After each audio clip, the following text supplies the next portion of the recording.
are watching 32 teams in 32 days on the Game Time Sports Network.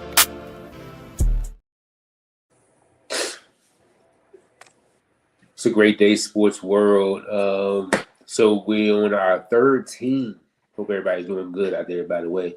On our third team in the AFC West, the Kansas City Chiefs. Um, Mom, we don't like these guys.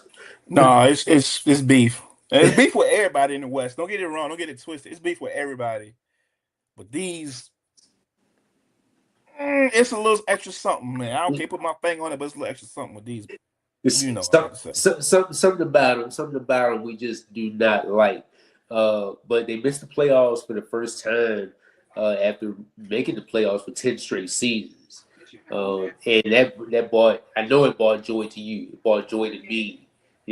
My team being the first season. Tears of joy, boy. Tears of joy, boy. I'm trying to tell you. Yes, no Mahomes. And granted, he went down with the injury, and we wish him well. And he's back at camp now, and seems to be moving pretty well from what we see, what we hear.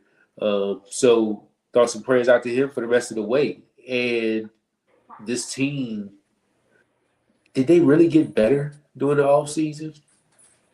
We're about to find that out. The offense from last year, 21.3 points per game, and they've been a stagnant offense for like the last 2 years. They subpar offense for the last 2 years. 21st in points per game, 20th in yards per game, 22nd on third down, 14th in the red zone. Pat Mahomes played 14 games, just over 3,000 yards, 22 touchdowns, and 11 interceptions. 62.7 career low completion percentage as a full-time starter, and he took 47 sacks. Well, no, he didn't take 47. Quarterbacks in general took 47 sacks, but he took 34 in 14 games. Was this how you envision Kansas City just coming off of a Super Bowl appearance from last season?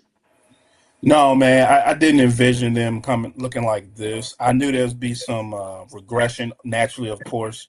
You playing an extra 3 or 4 games a year. I didn't think they would be wonky is the word I would use in this matter here. Totally surprised. And then, when the Pat Mahomes injury happened, that's kind of was a cherry on top. It's like, yeah, I'm saying it for them this year. But, like I said, we haven't talked about expectations for this coming up season. But I expect to see a, different Mahomes than the one we saw last year. Definitely for sure. With the, hey, is he going to still be this guy? This guy is going to be what they call it, Larry, the light show a few years back in like 2019, 2020. It was like light show or something like that, what they named him, when they had Tyreek and all of Sammy Watkins and all those guys, I believe. I forget the name, but they were atop of the league in pretty much every statistical category because that's what they did. Yeah. What other receiver was on there? I know you had Tyreek. I know you had Travis. I remember the running backs. Miko Hardman, I think, was over there. Yeah, I think Miko was there. I think they still had DeMarcus Robinson as well. I think he was on the other side, if I'm not mistaken. But with long years removed from that, and Andy Reid, whenever he does retire, he's got a hell of a resume. And if you look at that stretch between 2018 and then 2025, they're pretty much in the picture. Lost in the AFC title game, remember, to New England. And then they went to 2 straight Super Bowls. They lost one, and then they won one, and then they lost one. Went to another AFC title game. That was the Joe Burrow year. And then they went on to win 2 straight Super Bowls before losing to the Eagles in the last Super Bowl where they just got beat to hell, and then missed the playoffs last season.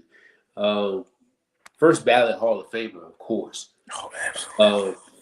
But if it doesn't go well this year, Is it time for him to hang it up, or this is not a stain on his resume? Oh, that's a good question. Um, is it a stain on his resume? I don't think it's a stain on his resume because him doing it at two different places, being successful at two different places. I mean, your track record proves is already the proof is in the pudding.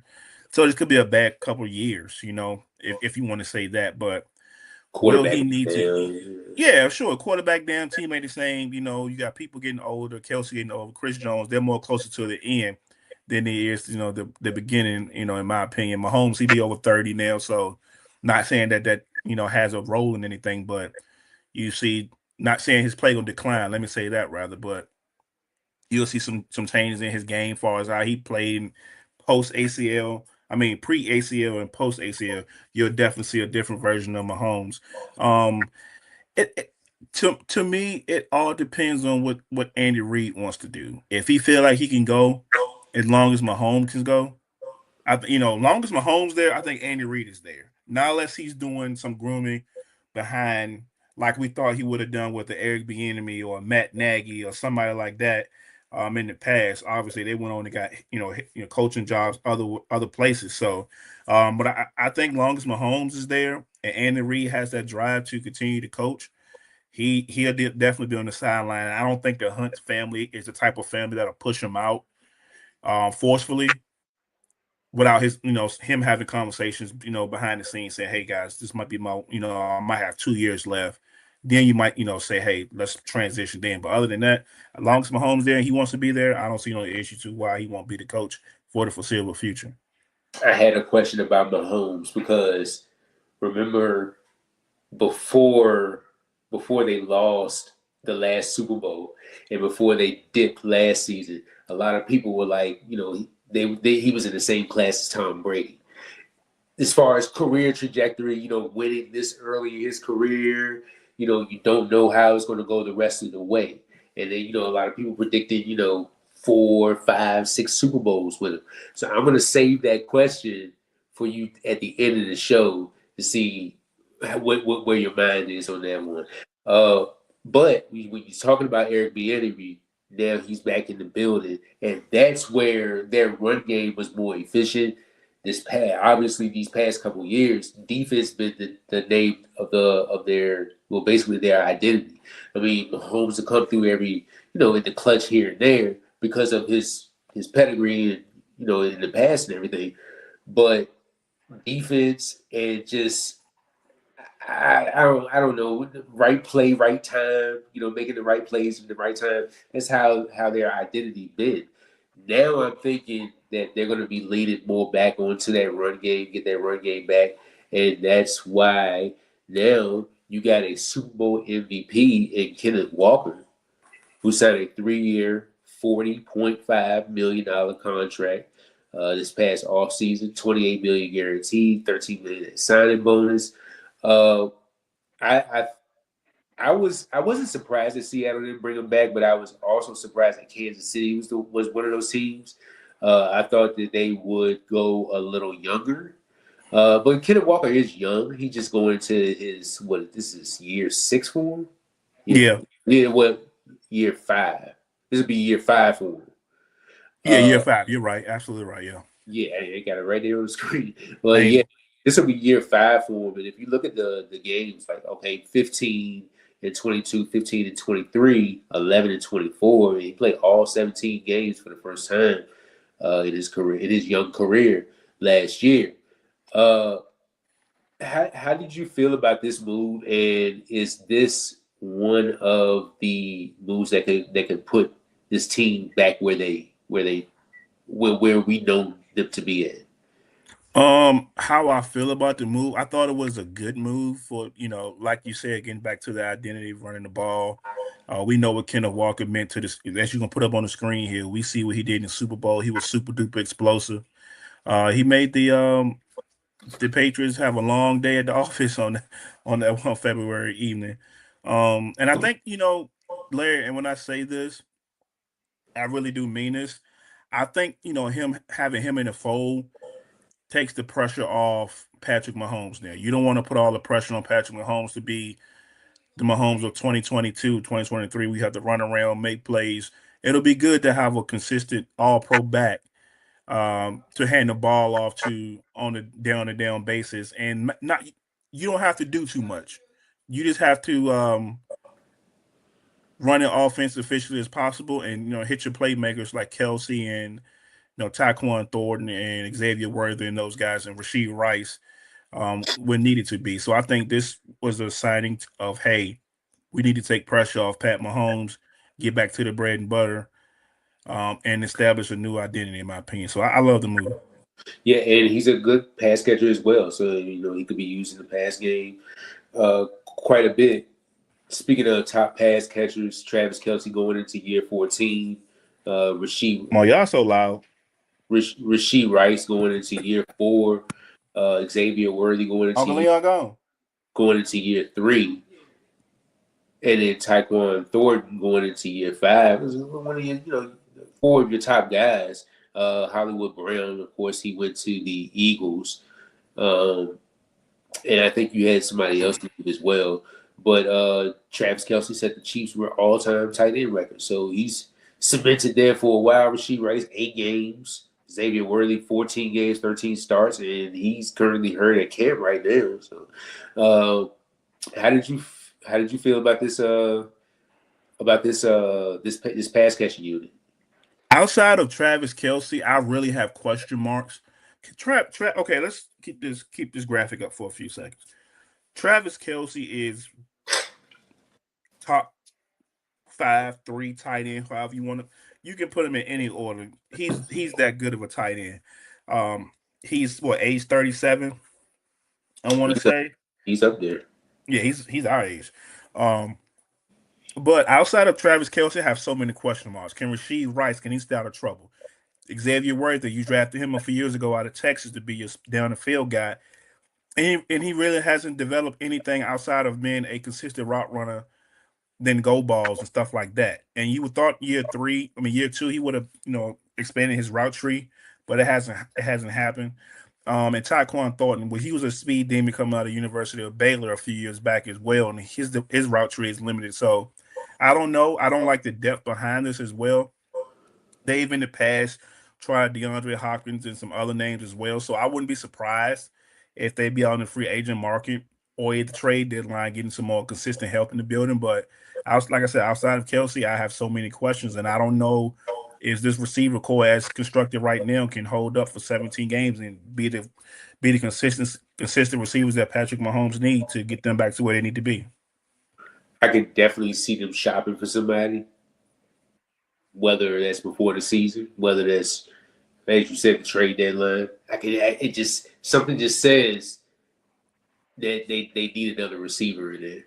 So I think, I don't know who the report came out that they were in on the Stephon Diggs sweepstakes as well. I would have loved to have seen that, but I think the Commanders beat out the Chiefs, the Raiders, and there was another team that was interested in Stephon Diggs services. So I thought he would have fit well like a glove with Patrick Mahomes. Give him a 1B to Kelsey's 1A. But Commanders won that sweepstakes. But I'm pretty sure there's some other veterans out there they could possibly pursue. I know Keenan Allen's out there. I don't think that's probably an option for them.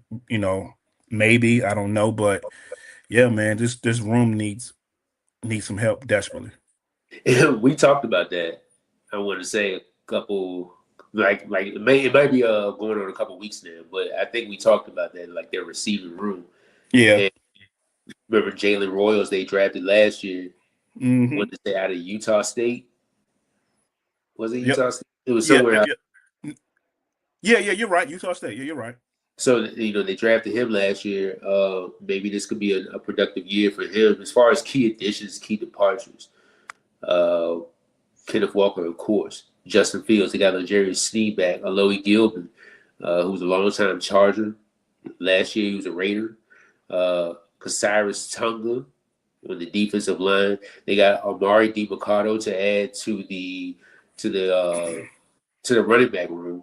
Key departures: Jawan Taylor, who allowed a lot of sacks. That boy, revolving door, boy. Mike Dana, Hollywood Brown, Charles Omenihu, Trent McDuffie, Kareem Hunt, Brian Cook, a lot of names going out off of there who was part of that championship team. Jalen Watson at the bottom, Isaiah Pacheco. What player, as I always ask you, what player, as far as key additions and key departures, do you think will help the Chiefs and hurt the Chiefs as far as departures? Key additions, of course, is going to be Kenneth Walker for me. As I explained when his graphic was up there, he's going to take the pressure off this Patrick Mahomes and his Right. wide receiver core. And then key departures, man, I'm looking, man. Brian Cook, maybe? Yeah, the low hanging fruit will be Trent McDuffie.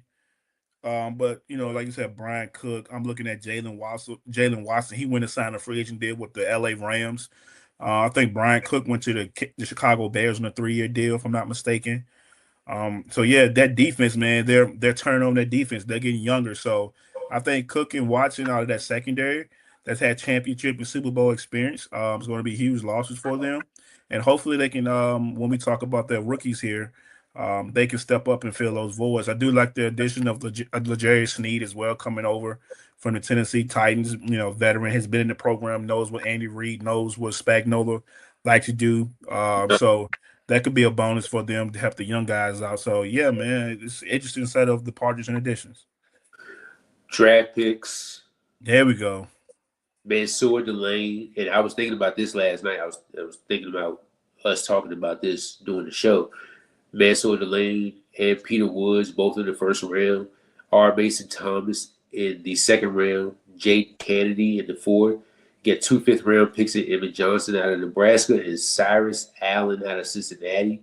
And then a 7th-round pick in Garrett Nussmeier from LSU, who you don't really think too much of it. But I wanna say this, and I wanna look at you. I'll put the graphic back up. I think all of those draft picks. At first, I said all those draft picks besides two. But now I'm saying all of these draft picks are going to have to hit it. What would you say to that? Yeah, especially you put the graphic back up there for me. I think you know defense was an issue for the Chiefs. Obviously, what you see what they did with they first 4 picks, they went defense. But I think like I said, Mansoor, you traded up from 9 and 6 to get Mansoor with the Cleveland Browns, and you got Peter Woods at 29, or Mason Thomas, because depends on who you talk to. He was the first round edge coming out of Oklahoma.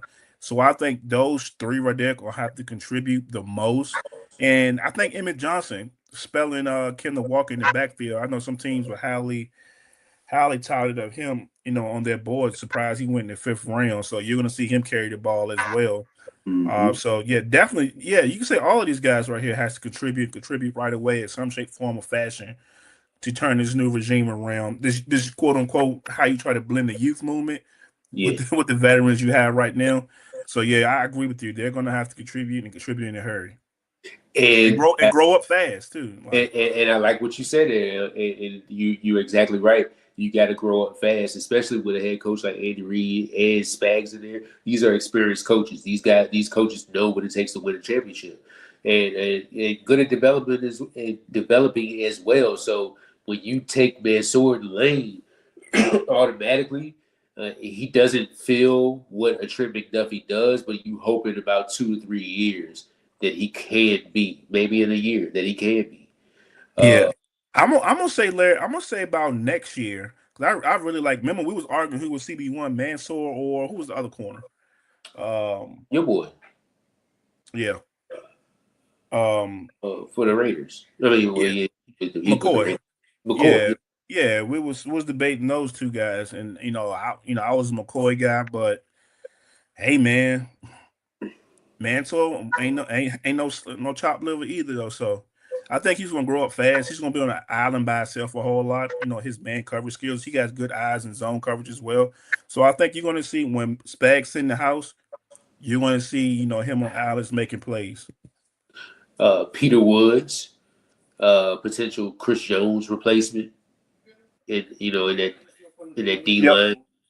interior pass rushing and stopping the run. So R. Mason Thomas, the only other pass rusher that you do have is George Karlaftis, who's going into his fifth year. You drafted a Felix and How's it? and Yep, go ahead, get it out. You got it. and a DK Yep, and a there you go. DK Uzama. You drafted him in like what 31st, 32nd overall a couple of 3 years ago. And if you look at this list, like it's not a sexy group because then you go to the linebacker group. You know how some linebackers are pass rushers, but you got Drew Tranquil, you got Nick Bolton who covers the middle of the field. So you gotta hope that R. Mason Thomas hits, and I mean hit immediately. Jake Kennedy, who was the other quarterback that left? Jalen Watson. So hey, two for the price of one. You gotta get another quarterback at it. He doesn't have to be a shutdown or to the to the strengths of the man's sword, but he at least has to be productive and hold his own. Emmett Johnson, as you spoke about, Kenneth Walker has dealt with some injuries in his career, and in the running back room, they drafted Rashard Smith last year. I want to say he out of Wisconsin Yeah, I somewhere, can't remember that one. but they drafted him last year. Then you add Amari DiMarcado, so you know what a way for you to get you a young running back in there who, as you was talking about earlier, kind of people kind of high on him. Cyrus Allen, you need you another pass catcher in there, and then Garrett Nussmeier, who you got Justin Fields and Chris Oladokin in there, but are you really putting your faith in Justin Fields if Patrick Mahomes just so happened to go down again? Absolutely not. But I will say before we move forward, um, them drafting R. Mason Thomas at pick 40 last year was very key. We always know they used to have George Karlaftis. George Karlaftis is more of your power guy, your power rusher. The Chiefs never had that fastball guy. That they never had that Nick Benito type. They never had that guy that I'm not saying Max Crosby, but those speed rushers. They've never had one of those guys that had that fastball. So I think him being drafted to the Chiefs, Bit that corner real quick. that can bend their corner. I think that'll give that defense a different look coming on third down. You throwing out this third down package right. You throwing out R. Mason Thomas, Peter Woods, Chris Jones, and George Karlaftis. Good luck. Good luck. So Before we jump over to the defensive side, we got the offensive line. Josh Simmons played 8 games, 2 sacks allowed. Kingsley Sumatea, Suamatia. Yep. 17 games, 3.5 sacks allowed. Creed Humphrey, 17, 1 sack allowed. Trey Smith added a sack and a half in 12 games. And then Jalen Moore had 6 starts, 3.5 sacks allowed. Jawan Taylor, as I spoke about, he added like maybe the most. Uh, are you in favor of this group coming back together and Um. starting again? Yeah. The only thing that could serve the only thing that's consistent on that line is Creed Humphrey and Trey Smith. Other people we have question marks. We know Josh Simons, a rookie. They drafted in the first round a couple of years ago. He's missed some games with some personal issues, so I don't know if they're cleared up or not. But when at Ohio State, he was pretty solid.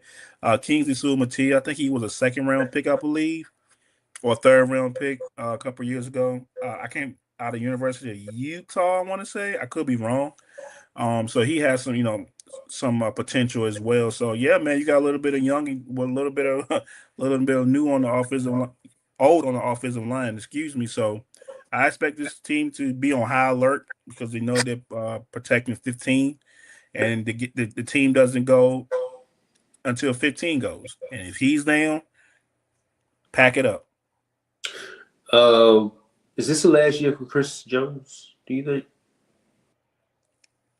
Ask me in February if they're hosting the Lombardi Trophy in February. I want to believe so. I think him and Kelsey ride off in the sunset together. But if not, I can see them I can see him coming out and being strong and giving him another year or so.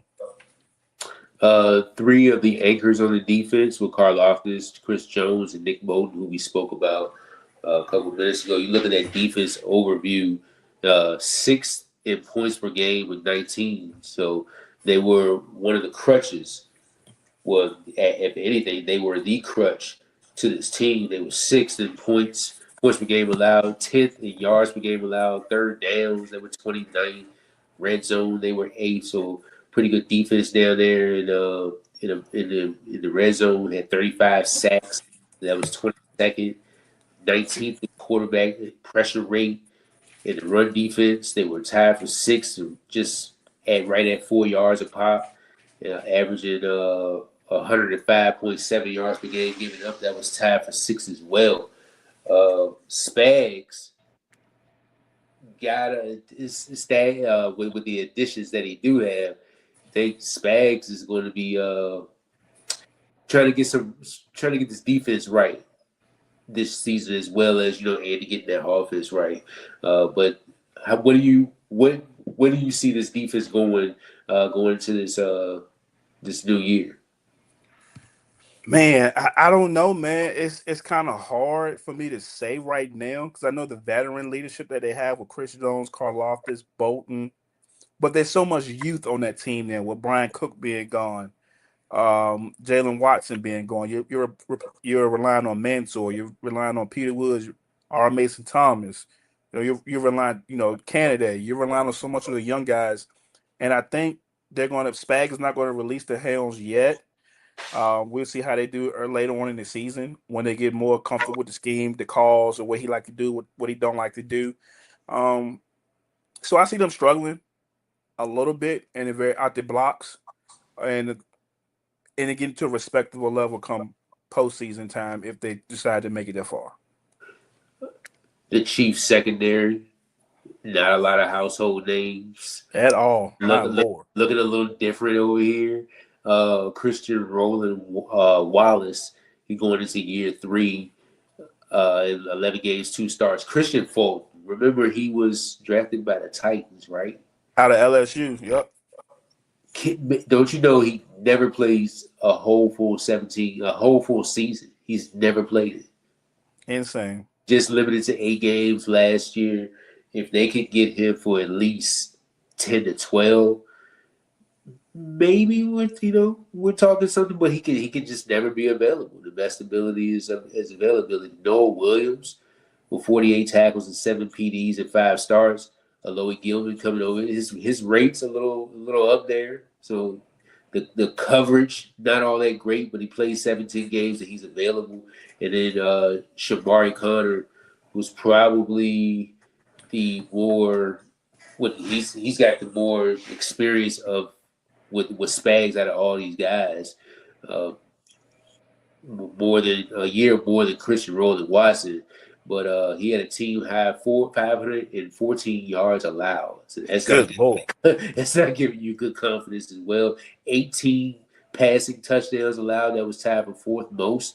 195.8 yards per game. That was 12. Yards per attempt, 6.7. That was 14. A passing rating of 14. Was 14th in the league. And then Mansour. So Mansour, it's Mansour time. How, as you were talking about earlier, how mature is Mansour going to have to be coming into this unit and lead? He's going to have to be the leader. Well, now you got L'Jarius Sneed there to help out, but now L'Jarius Sneed's got the responsibility of coaching this young guy up as well. Yeah, man, this could be huge, man, for this defense. If Mansour can take off, hit the ground running, it's only going to benefit this defensive unit as a whole. He has lost the expectations, man. I see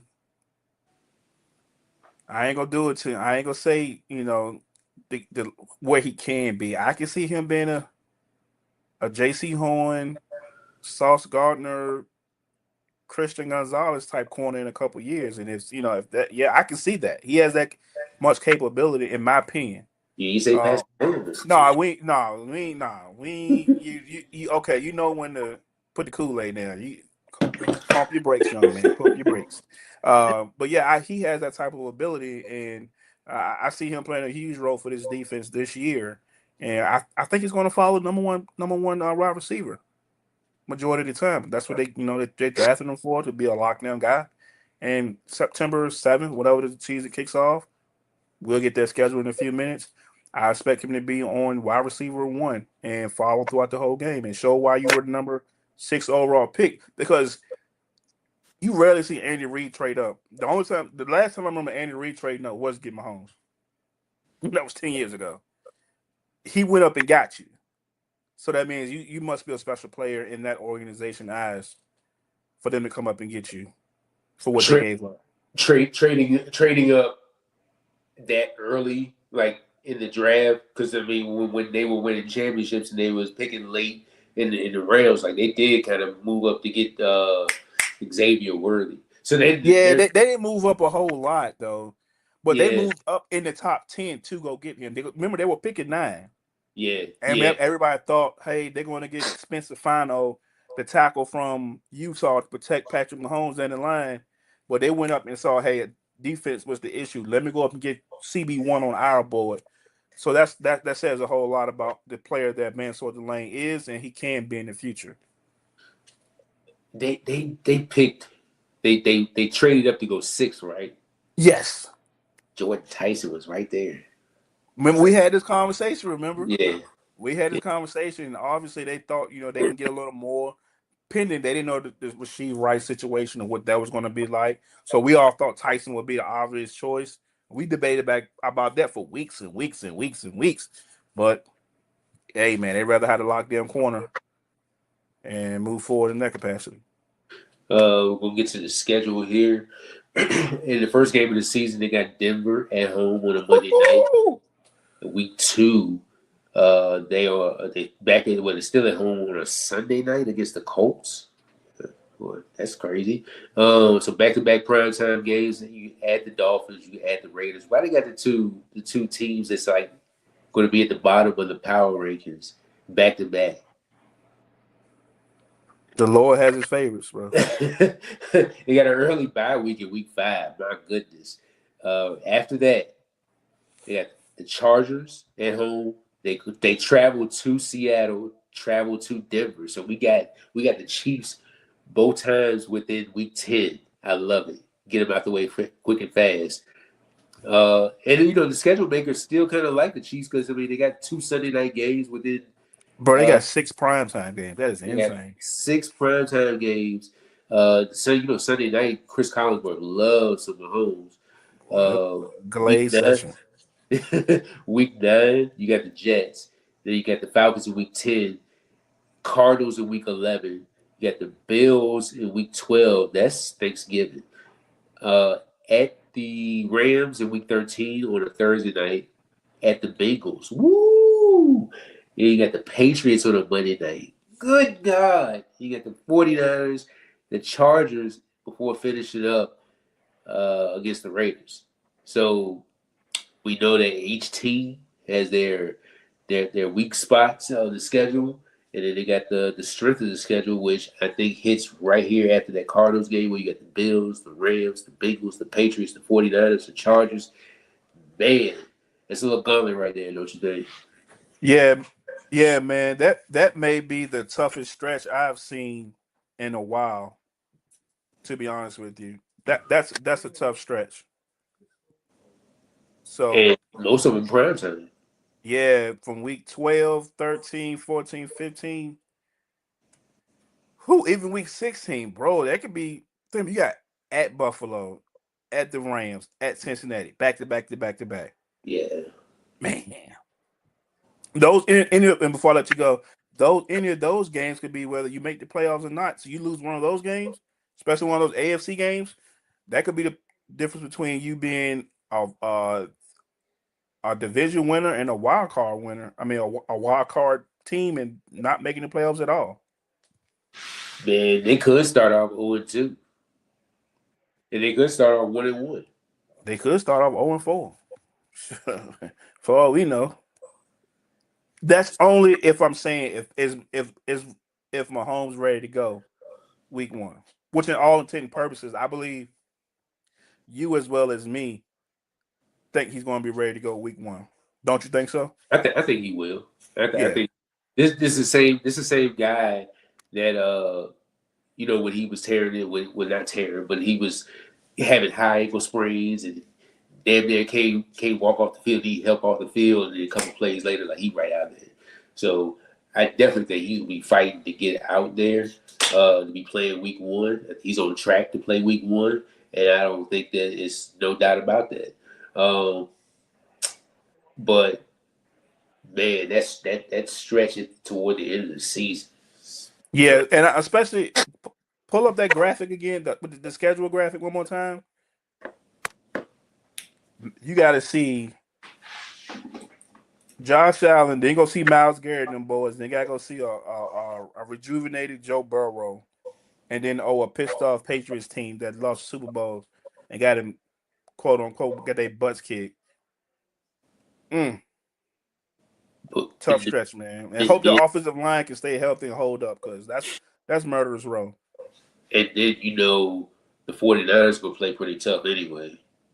Yep. And And, then you come out the gate with Denver, and then you get Denver again before, like you said, before week 10. They're gonna show you a whole that's gonna show you what type of football team you got right there. and I can't wait till we get to the 32 and 32 for the Jets, because even when you got the Chargers, you come off that bye week, you got the Chargers, the Seahawks, and the Broncos again before you beat the Jets. And so you Yeah. get the Jets, you get the Falcons, and the Cardinals. So that's 3 games right there where you could potentially go your way. Who knows? But then after that, man, it's murderers row, as you said. Mm-hmm. Anything else? I think we pretty much covered this team from top to bottom. You got any expectations or predictions for this team before we leave? Expectations. No, I don't really have any because I tend to not judge a quarterback post ACL that year one after. Um, I just want to see how his game changes. Is he gonna be more of a pocket pass? Are we gonna see them running around in circles like a circus to make a play? I don't think you're gonna see that this year. And I really want to see how good these receivers step up and how good they really are, because Mahomes is going to want to deliver the ball on time to make plays. Because in the past, they can scramble, get open, X, Y, and Z, come back, make a play, move the chains. This time, they're not relying on Mahomes physically to move, scramble around. They're gonna have to get open, getting off, man coverage, finding soft spots and zones, and letting Mahomes be the savant and decision maker that he is, to let him decipher the defense and put the ball in the right spot. So those are the two things I'm looking for. Can these receivers be man? Can they get open? Can they develop and be options for Mahomes? And how patient will Mahomes be, to move around, scramble, make plays on the fly so the corners can pass it to the wide receivers? And can this offensive line hold up enough for him to get the ball down the field? Because Nick Bonito coming, Max Crosby coming, Khalil Mack and JTT coming, Nick Bosa coming, Myles Garrett coming, all those guys are coming to get him. That's on his schedule this year. So I'm curious to see how the offensive line holds up with this new identity or play style of Patrick Mahomes. Justin Fields, as limited as they are on the skill at the skill position spot, do you see Andy Reid, Eric Bieniemy kind of getting in their bag to create, maybe having Justin line up outside, maybe in the backfield because he does use his legs, being very creative within the offense, because he doesn't provide the same thing that Patrick Mahomes does, of course. But I feel like if they get in their bag and kind of like do some tricks and trades with him, maybe they can, add some explosiveness to this offense. What you think? Yeah, I can see Justin Fields in like short yardage, 3rd and 1, 3rd and 2. a sweep here or quarterback draw here, you'll know what's coming. And I think you'll see him involved in that manner this year. Uh, is this the end, or is this the resurgence of Patrick Mahomes? Oh man, I think it's on pause for a second, and then I think next year you'll see the old Patty back. Not saying he gonna be as dominant because the league have been caught up with great quarterbacks coming into the league. Defense is going to get better. They're going to play two high shells, so they won't let him bomb you downfield. You will see more of a patient Mahomes this year. Hand the ball off to Kenneth Walker. You did sign him through a 3-year deal. 3-year deal, as we talked about earlier in the program. So I'll pause and then the resurgence in 2027. And then hopefully they use the rest of those running backs as well too.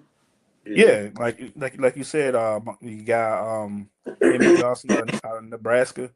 You're gonna see him contribute right away.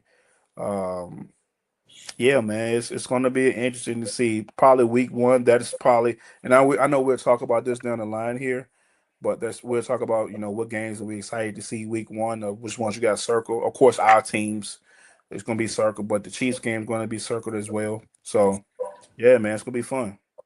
all right, this concludes 32 and 32 of the Kansas City Chiefs edition. We'll be back tomorrow for the last place team that's always consistently last place in the Las Vegas Raiders.